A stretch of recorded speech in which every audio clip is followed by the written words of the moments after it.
¿Qué es? Incremento del volumen o del tamaño del órgano, por incremento en qué cosa? En el tamaño de las células. ¿Y quiénes son capaces de que esto pueda suceder? ¿En dónde sucede? ¿En los tejidos?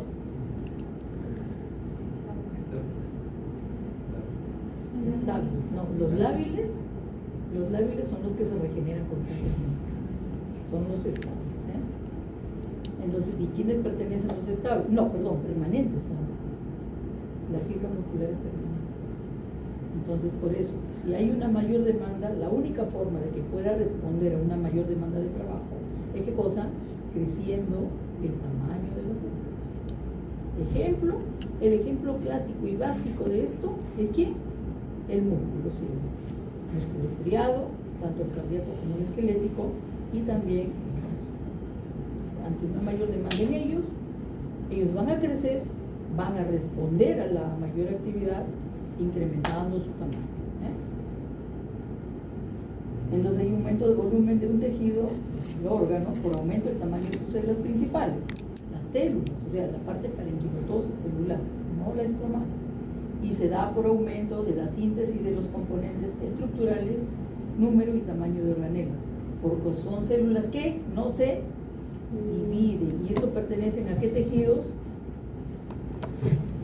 A los tejidos permanentes, ¿sí?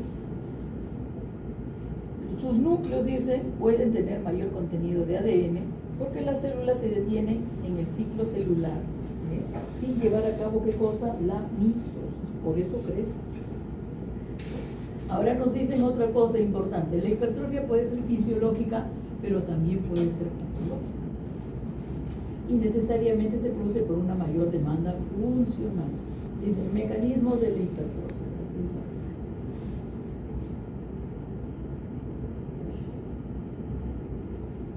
Sensores mecánicos, activación de las vías de señalización, fosfoinositol 3 quinasa, proteína G acoplada al receptor, mecanismo de hipertrofia, hipertrofia cardíaca. Se une a una secuencia específica de ADN para activar o desactivar incremento de la síntesis proteica y un cambio de la organización de las estructuras. Claro, los apómeros necesariamente tienen que crecer. Fosfoinositol quinasa enzima principal en un número de funciones como proliferación, crecimiento, multiplicación y reordenamiento del ciclo esquelético. ¿Quiénes tempranos? C, más, genes fetales, factor metabólico real, cadena pesada de miosina y alfa activo esquelético. Bueno, como ustedes pueden ver, acá hay mecanismos en los cuales va a incrementar, ¿no?, la síntesis proteica, pero la célula no va a multiplicarse en números, sino va a incrementarse en qué cosa? En volumen. Por ejemplo, miren, esta microscópicamente está más ancha, el núcleo está más desarrollado versus este núcleo que es bastante delgadito. Bueno, acá también, pero es que en una coloración distinta. Este me parece que es un bronquiolo, ¿sí? Bueno, la capa muscular creo que está de un color amarillo, y este es un bronquiolo, esta es la capa muscular. Este es una arteriola porque se nota, la elástica interna. Y acá también. Ah, bueno. Y esto es lo normal, Miren, esto es lo normal. Y esto es lo que puede suceder. O sea, este rojo que está acá es la capa muscular. Y miren, comparen con esto. Miren, el rojo es la capa muscular, está más, ¿no? Ocupa mayor lugar, quiere decir que se ha incrementado en volumen. Y este es en el pulmón, y este también corresponde a esta vaquita, pulmón, las arterias o las arteriolas del pulmón de esta vaca están hipertrofiadas, y el corazón también. Y necesariamente más el corazón derecho que el izquierdo. Supongo que debe ser una vaquita que está en la altura. Ahora, ¿qué señala la flecha? El corazón. ¿Cómo es el corazón? El pecho que está acá. Lo que pasa es que ha acumulado líquido acá. Mira, hay una acumulación de líquido, como por acá también. Mira. Entonces, esta vaquita, ¿saben por qué está acumulando líquido? Porque tiene el mal de altura. Tiene el mal la enfermedad se llama el mal de altura. Quiere decir que es una vaquita que no se puede adaptar a la altura. Y por lo tanto su corazón está así. Como el lado derecho está hiper, lo mismo que la capa muscular de sus arterias y arteriolas también está hiper. Y esto es una hipertrofia de tipo patológica, porque es una hipertrofia de una enfermedad. ¿Sí? Ahora, si ustedes que son jóvenes se van a la altura y están ahí un mes, más de un mes, tu corazón se va a hipertrofiar. Pero tu corazón se ve hipertrofiado ¿para qué? Para que te adaptes a la altura. Esa es una hipertrofia de tipo fisiológico. Y esta es una hipertrofia de tipo patológica, porque esa es la enfermedad. ¿Sí? ¿Sí? ¿Entendido? ¿Todavía es reversible? ¿Ah? ¿Todavía hasta ahí es reversible? No, es la enfermedad. Eso es una enfermedad. Y producto de la enfermedad es que tiene edema. Su corazón, a pesar de que se ha hipertrofiado, no puede cumplir con su función, que es mantener el gasto cardíaco. Como no mantiene el gasto cardíaco, hay una insuficiencia. Y producto de esa insuficiencia, porque su corazón no puede bombear la sangre retenida en el lado venoso. Y como el lado venoso está retenida la sangre va a ejercer una presión. Y esa presión hace que los líquidos salgan. Y por eso ha salido acá el líquido del tejido espontáneo. Y así está. Y otras cosas más. Como por ejemplo, el pulso negativo de la vena yugular. ¿Las venas tienen pulso? No. Pero en un mal de altura la vena tiene pulso. No porque tenga pulso, pero la retención de sangre, la falta de expulsión de sangre hace que la vena también tuviera pulso, pero por eso le llaman pulso negativo de la vena yugular, que es una manifestación de esta enfermedad que se llama el mal. Ahora, ¿por qué necesariamente? Ustedes saben por qué se hipertrofia la capa muscular de las arterias y arteriolas del pulmón. Eso es un efecto de la altura. Como hay una hipoxia arterial, la hipoxia arterial produce que las arterias y arteriolas se contraigan. Y como está viviendo en la altura, es una contracción o vasoconstricción permanente y sostenida que provoca eso. Recuerden que en la altura la concentración de oxígeno baja 88%, según un autor es 88%. Entonces el corazón lo que necesita, ¿qué cosa es? Lo primero que hace el corazón como una medida de emergencia es que comienza a bombear más rápido, no taquicardia. Cuanto más rápido bombee, la sangre va circulando más rápido y puede captar oxígeno. La dilatación también. Pero estas medidas no pueden permanecer por mucho tiempo. La taquicardia no puede permanecer por mucho tiempo porque el corazón se apaga. La dilatación también no puede ser más allá, porque si no también la fibra puede romperse.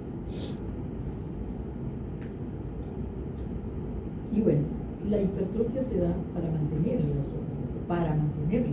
O si la hipertrofia no mantiene el gasto cardíaco, entonces va al otro lado. ¿A qué lado? Al lado patológico, de la enfermedad del mal. Miren, ¿qué les parece esto? ¿Reconocen qué cosa es? Bueno, dice que está lo Este es el oviducto y estos serán los cuernos Uterinos. uterinos. Miren, los cuernos uterinos parece que están ocupados, ¿no? Acá, acá. Parece un cuerno uterino en gestación. Entonces también nos ayudaría mucho a examinar el ovario. Si hay cuerpos lúteos, ¿qué dirían? Sí, gestación.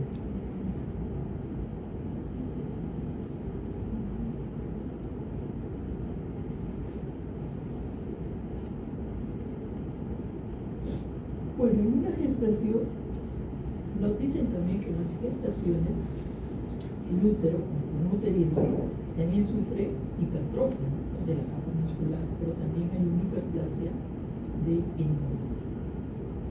Pero claro, nosotros no podemos ver el endometrio acá porque está todavía cerrado. Pero bueno, lo están poniendo como ejemplo. Más aún en aquellas especies donde solamente es una cría.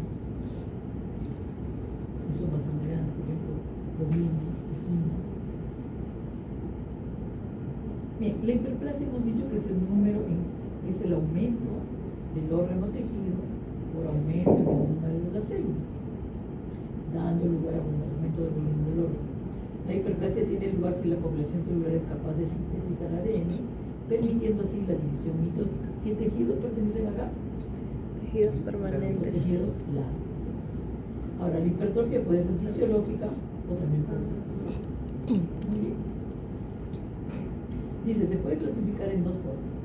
La hormonal aumenta su capacidad funcional cuando se requiere, y la compensadora, o también llamada compensatoria, aumenta la masa tisular tras el daño o resección facial. Ejemplo, hígado. Recuerden, ¿no? Hemos dicho que el hígado, cuando hay una hepatectomía, puede llegar nuevamente a recuperar el número de las células. Lo hace así. La piel, cuando hay daño, sí. Y la médula ósea, por ejemplo, en los casos de anemia, también incrementa la producción de los glóbulos rojos.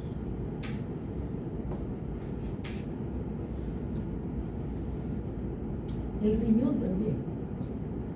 Hay individuos que nacen con un riñón, o también hay individuos o pacientes en los cuales pierden un riñón. Y cuando se quedan con uno, dice que el riñón experimenta un incremento de tamaño, que no es tanto, pero por lo menos sí. Y también se le considera una hiperplasia tipo compensada.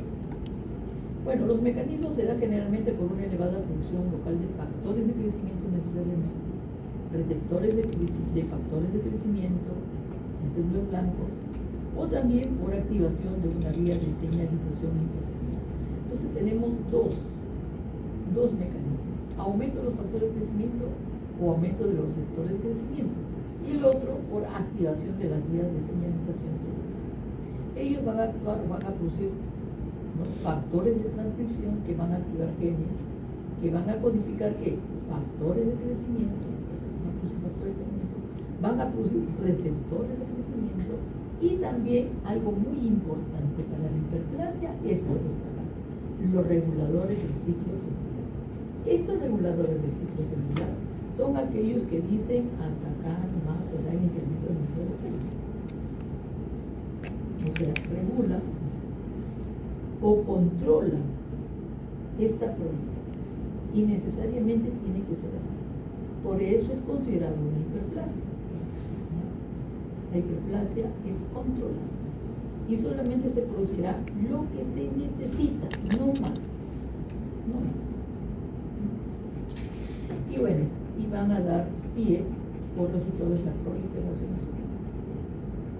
El resultado neto dice la proliferación celular. Y acá, miren, esto que ustedes están viendo aquí, esto es un cuerno uterino, y lo que ven acá adentro es el endometrio.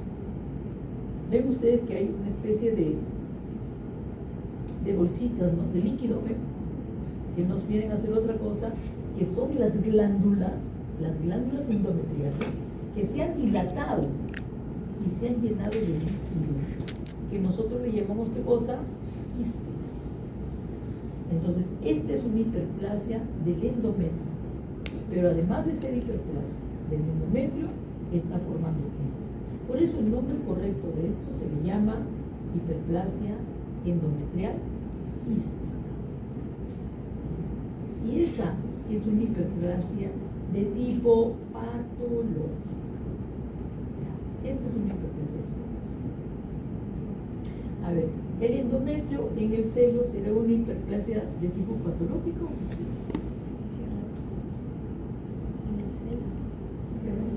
Fisiológico. Esto ya se pasó. Esto se produce por una sobreestimulación hormonal y hay una respuesta también exacerbada. Y acá nos ponen la glándula mamaria. La glándula mamaria de una vaca Holstein y su ternerito acá que está a punto de mamar. Entonces, esta es una hiperplasia de tipo Fisiológico. y esta es una hiperplasia de tipo Patológico. La atrofia es todo lo contrario que estamos viendo, ¿no? Si la hiperplasia y la hipertrofia incrementaba el tamaño del órgano tejido, la atrofia, ¿qué va a ser? La disminución del órgano tejido por disminución del tamaño o por disminución en el número de las células. La atrofia también puede ser fisiológica y también puede ser patológica. Fisiológica, común, dice, durante el desarrollo del embrionario, ¿no? O del feto. Por ejemplo, la notocorda, el conducto tirogloso, ocurre durante la etapa fetal y ahí desaparece. Los cuernos uterinos sufren atrofia poco después del parto. Entonces, los cuernos uterinos, ¿no? En la gestación crecen, ¿sí o no? Porque adentro está la cría, por supuesto. Ahora, el útero necesariamente tiene que volver a su estado normal. No volver a ser como la primera vez, ¿no? Ser más pequeño. Porque es diferente un útero de una nulípara que el útero de una que ya ha tenido otro. Pero la cosa es que necesariamente tiene que volver a su estado normal. El envejecimiento también produce una atrofia de disposición, especialmente en la zona. La patológica. Yo quiero que pongan atención en la patológica, porque la patológica habla un montón. ¿De quién? Del músculo. Si no, miren, dice, ¿qué dice acá? La patológica puede ser localizada o generalizada y depende de la causa. Por ejemplo, por desuso. ¿Qué tejido, qué órgano disminuye de tamaño por desuso? El músculo. O por disminución de la carga de trabajo. Por denervación. ¿Qué tejido ya no se mueve cuando hay denervación? O ya no tiene actividad cuando hay denervación.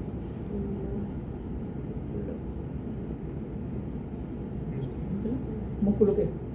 Músculo esquelético. Claro, músculo esquelético, por supuesto. ¿No? Entonces, esto desuso, denervación, desuso por disminución de la carga de trabajo. Por ejemplo, ¿no? Que sufra una fractura del hueso de algún miembro anterior o miembro posterior. Como tratamiento, necesariamente le ponen yeso, ¿sí o no? Lo inmovilizan. Primero lo alinean, ¿no? Porque las dos zonas de corte tienen que estar alineadas para que se forme el callo óseo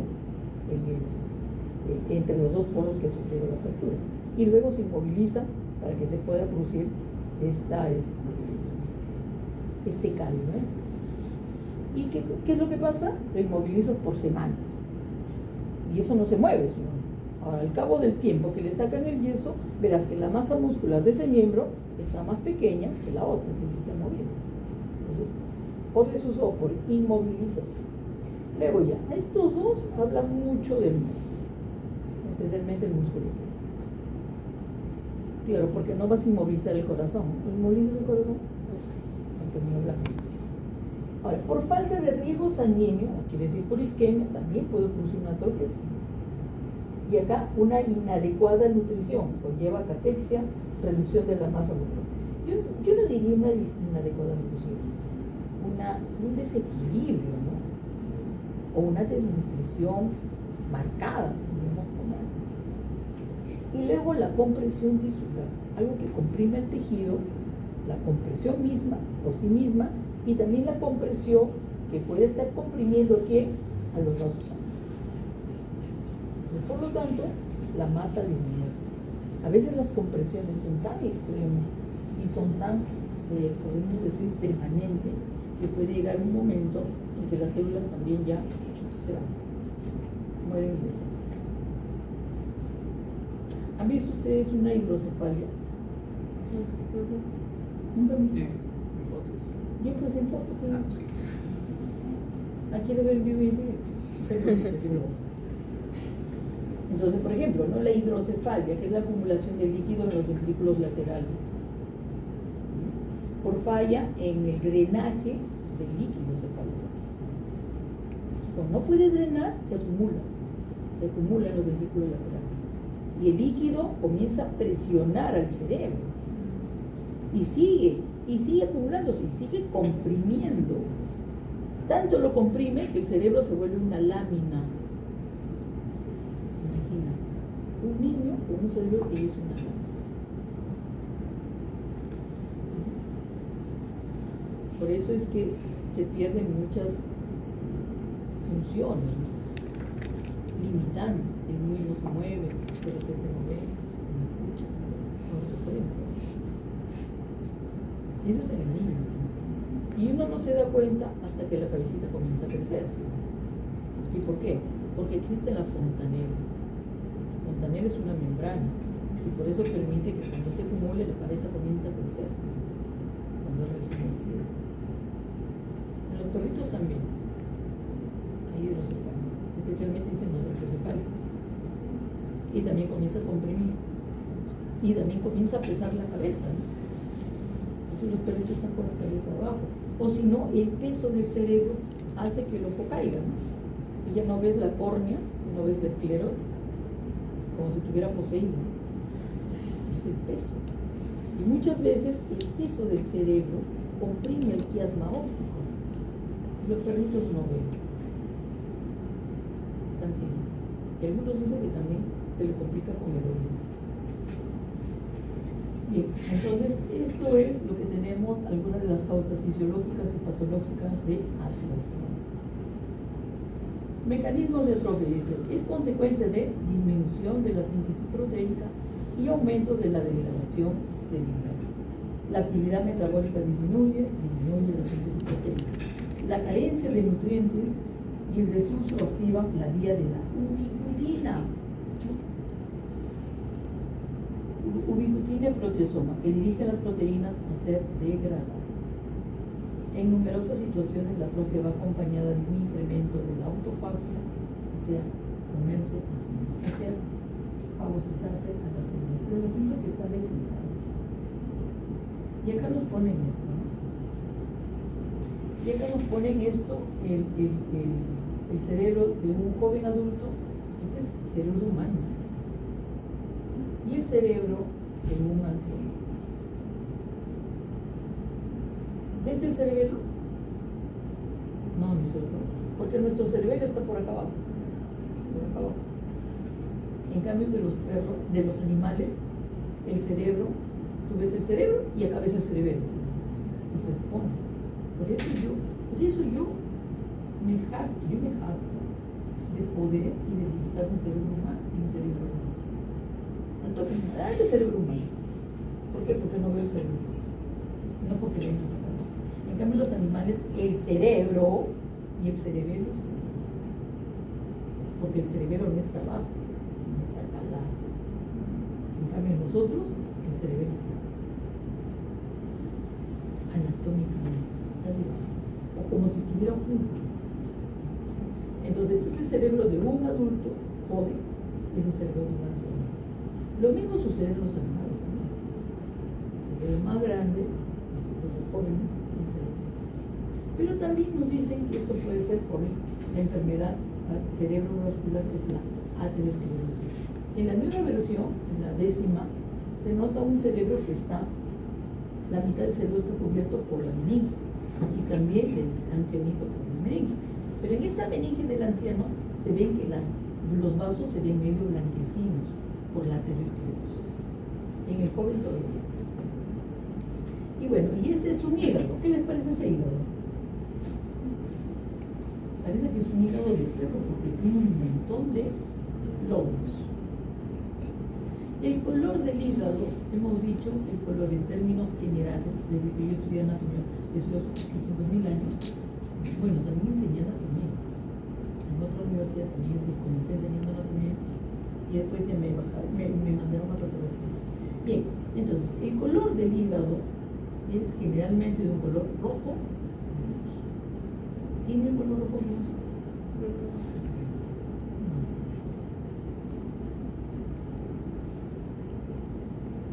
Ahora, el hígado tiene una superficie así como esta.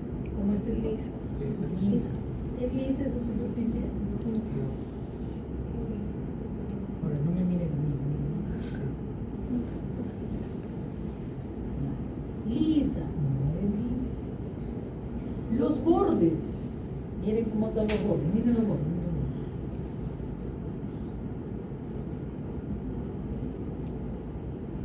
Parece el borde de un enagua, ¿no? Yo le llamo esto festoneado. Ahora, otra cosa, ¿no? El hígado más o menos mantiene su forma, ¿no? ¿Te parece que se está desparramando? Sí. El color, yo digo que está más pálido. Y que en vez de rojo está tirando más para marrón que para rojo. ¿Sí? La superficie no es lisa. Cuando no es lisa la superficie, ¿saben cómo se le dice? Irregular. ¿Ya? Entonces, ¿qué quiere decir? Que no es lisa. ¿Qué significa irregular? Que no es lisa. Nada más. Ahora, tienes que hablar ya. Me dices que la superficie es irregular. ¿Y qué cosa lo hace irregular? ¿Tiene depresiones o no tiene depresiones?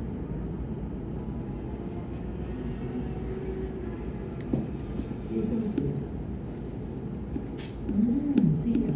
Tiene varias depresiones, pero también tienen estos nódulos. Hay un nódulo, acá hay otro nódulito, acá hay otro nódulo, acá uno que parece un quiste, y hay otros más pequeñitos que sobresalen a la superficie. Bueno, entonces, estas depresiones que tiene la superficie de algunos órganos, ¿es por qué? Porque se han perdido, ¿qué cosa? Células. ¿Sí? Las depresiones están diciendo que ahí se han perdido células. Bueno, murieron. Y ahí quedó una depresión. Y como ves, hay muchas depresiones. Pero además de las depresiones, también hay estos nódulos. Este es un proceso crónico de un hígado que se llama, ¿cómo se llama? Se llama cirrosis. Pero lo que nos están poniendo acá como ejemplo, ¿qué cosa es? Es la atrofia. Perdón, es Sergio. No. Hola, Sergio. Buenísimo. Cirrosis.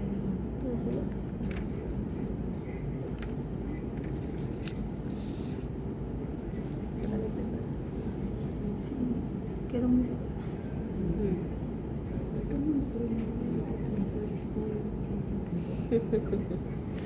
No me gusta cargar papel.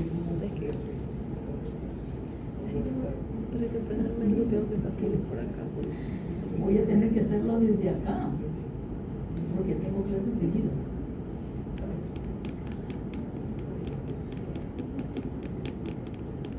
Ya, Sergio. También me mandó la laboratorio electrónico. No sé qué digo.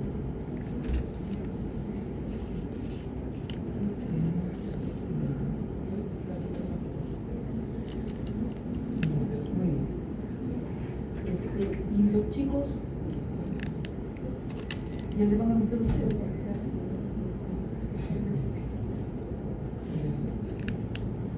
Por favor. Ya.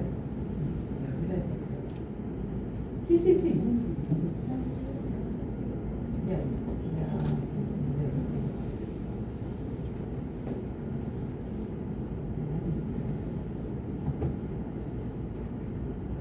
Nos han mandado para todos un aula que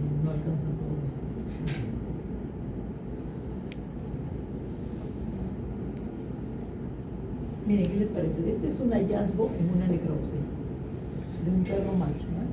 Miren, esta es la vejiga, está llena. Y esta estructura que ustedes ven acá, miren, es el testículo, parénquima testicular y el epidídimo. Como ustedes podrán ver, el epidídimo está casi del tamaño del parénquima. Eso quiere decir que este es un testículo de cosa podría pertenecer a un animal inmaduro sexualmente, ¿sí? Pero no era un animal inmaduro sexualmente, sino que no había descendido el testículo. El testículo debería estar acá en las bolsas escrotales y está acá retenido. Y como está acá, este testículo no reacciona al estímulo hormonal por la temperatura. Por lo tanto, por eso no desarrolla su cuerpo. Y es considerado, a esto se le llama, ¿cómo se le llaman los testículos retenidos? Criptorquidiosis. Por lo tanto, el testículo criptorquidio es un ejemplo de ¿qué? De atrofia.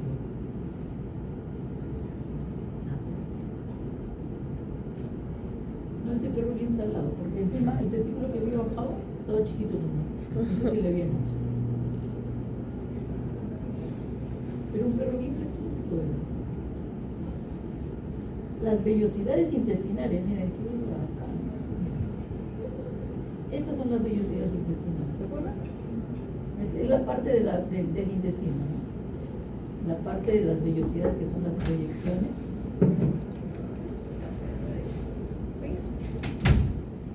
La parte de la base de las vellosidades nos están las glándulas y eso es lo normal. Pero nos dicen que acá hay una atrofia, miren. Las vellosidades han perdido altura, ¿sí? Y las criptas o las glándulas están dilatadas y disminuidas en número. ¿Puede suceder esto? Sí. Puede suceder. Producido por agentes también biológicos, ¿no? Que producen enfermedad, que puede ser la panleucopenia en actos o puede ser la parvovirosis.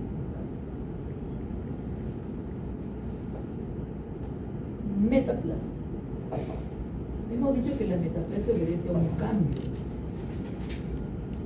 En términos generales, dice que es un cambio reversible. Cuando digo en términos generales, ¿qué quiere decir? La gran mayoría, pero en algunos casos, eso es lo que significa. Dice, de un tipo celular diferenciado, como puede ser el epitelio, como puede ser el mesénquima, por otro tipo del mismo origen. Pero acá, lo importante de todo ello es que nosotros nos fijemos en algo. ¿Y cuál es la causa de esto? ¿Por qué tiene que haber un cambio? Generalmente nos dicen que la causa siempre es ¿qué cosa? Una irritación crónica.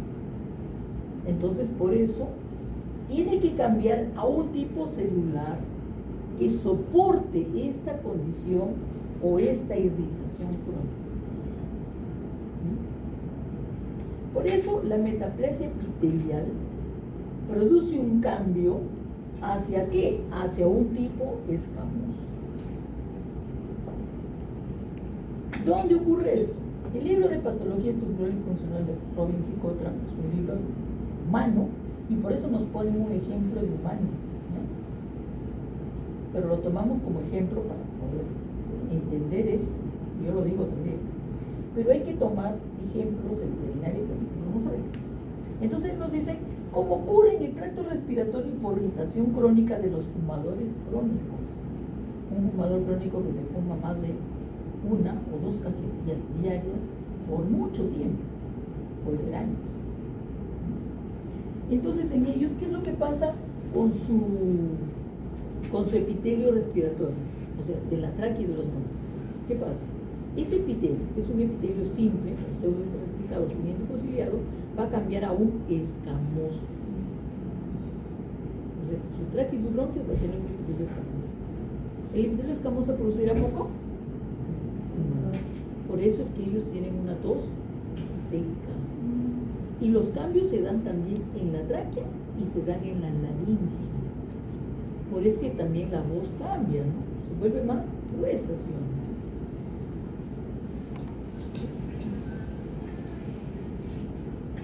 Eso es por irritación crónica, imagínate, ¿no?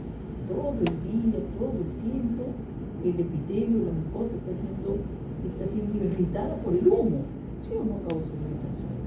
Y otras cosas más también. Es fumador crónico. Ahora, ¿qué podemos aplicar en los animales? Nos dicen los cálculos en los conductos excretorios. Los cálculos en los conductos excretorios que pueden ser de las glándulas, que pueden ser también los conductos pancreáticos o los conductos biliares. O también pueden ser los cálculos que se forman en la vejiga o los cálculos que se forman en la vesícula biliar, ¿sí o no? ¿Son piedras o no son piedras los cálculos? Son minerales que van a producir irritación sobre una superficie, que es una superficie mucosa, ¿sí o no? Que generalmente tiene un epitelio simple, generalmente. Y así tuviera compuesto también. ¿Cuánto tiempo creen que se tarda en formarse un cálculo? ¿3 días? Meses. Claro, semanas o meses. Y crece en tamaño también, ¿sí o no?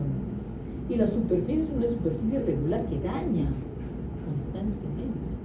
Y tiene que cambiar a un epitelio que soporte esta irritación crónica, ¿sí o no? La pobre vesícula, que también es un epitelio, puede ser cilíndrico, simple, tendrá que cambiar un escamoso. Y la vejiga sí es compuesta o no. ¿Te acuerdas de la vejiga que epitelio tiene? Epitelio de transición, y es compuesta, pero está sufriendo la irritación de este cálculo. Que muchas veces el cálculo ocupa todo el espacio de la vejiga, ¿sí o no? Tremendo cálculo. Y produce cambios también. Y ese epitelio de transición cambiará hacia un escamoso para que resista. Claro, si sale el cálculo, el epitelio nuevamente recobrará su norma. Hay una forma de metaplasia que es todo lo contrario, que se llama la enfermedad de Barrett, que sucede donde en el esófago. Sucede bastante en el humano, pero también se ha visto que sucede en el perro. En aquellos individuos que sufren de reflujo gástrico, quiere decir que el jugo gástrico constantemente sale al esófago, que produce irritación constante, tiene una gastritis de repente crónica y sufre constante este reflujo gástrico. El epitelio que tiene el esófago tiene un epitelio compuesto, ¿sí o no? Láminas. Pero no le basta para soportar la acidez del jugo gástrico. Entonces, este cambia de ser compuesto, cambia a un simple, pero no un simple cualquiera, sino un simple que produzca moco, que lo proteja de gas. Y acá quiero que haya una foto. Bueno, vamos a ver. No, pero era una endoscopía donde se veía la parte rosada, que era la parte de la metaplasia, y la parte blanca, que era la parte normal. Bueno, pero existe, también se menciona en el libro. Bien, hay otro tipo de metaplasia que se llama la metaplasia del tejido conectivo, en el cual el tejido conectivo común y corriente, que está compuesto por fibras colágenas, fibrocitos, fibroblastos, va a cambiar ¿a qué cosa? A convertirse en cartílago, hueso o tejido adiposo, en tejidos que normalmente no contienen estos elementos. Ejemplo, ¿dónde ocurre esto?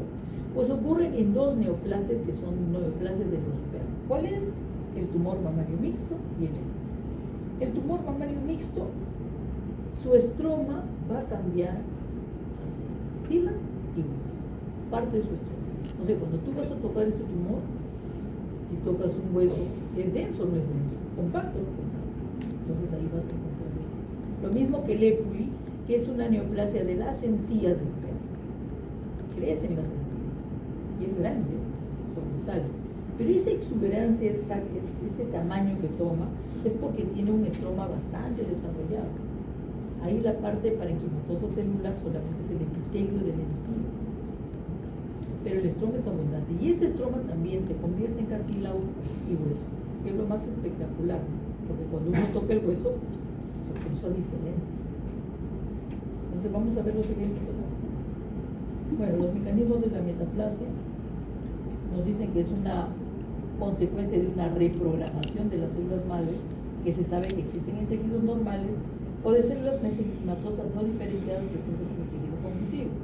Estímulos externos como citocinas, factores de crecimiento, promueven la expresión de genes que orientan a las células madre hacia una vía de diferenciación específica.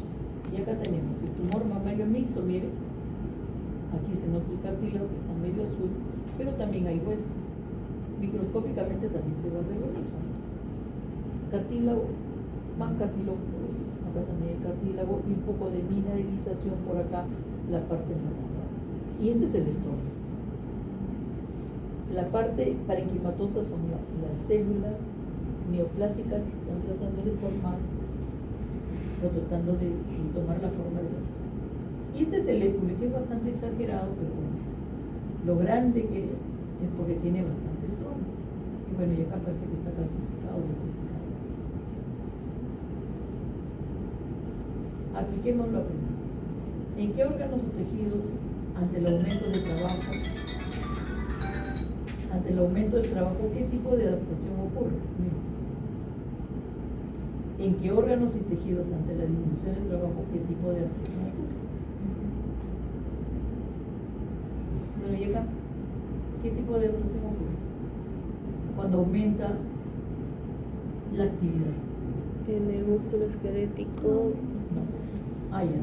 ¿En qué órganos o tejidos, ante el aumento del trabajo, qué tipo de adaptación ocurre? Adaptación No dice, fisiológica. ¿qué tipo de adaptación? Hiperplasia y hipertrofia. ¿Y en qué órganos y tejidos, ante la disminución del trabajo, qué tipo de adaptación ocurre? En tejidos, ante la irritación crónica, ¿qué tipo de adaptación ocurre? Chicos, no se olviden de la irritación crónica, porque la irritación crónica lo vamos a ver siempre. Y vas a ver los cambios que produce esta irritación crónica. Integremos lo aprendido. Integremos lo aprendido. La adaptación, el fin de la adaptación, ¿cuál es? Encontrar nuevamente el equilibrio en situaciones de estrés o adversidad. Tomar en cuenta que las situaciones patológicas llevan a la instalación de estos cambios morfológicos de adaptación y seguir funcionando. ¿Cómo describió lesiones? Como introducción a la patología, a que tienes que leer, y adaptación a la seguridad del capítulo de tipo de anatomía y nada más. Muy bien. ¿Qué nos toca hacer ahora? Ver eso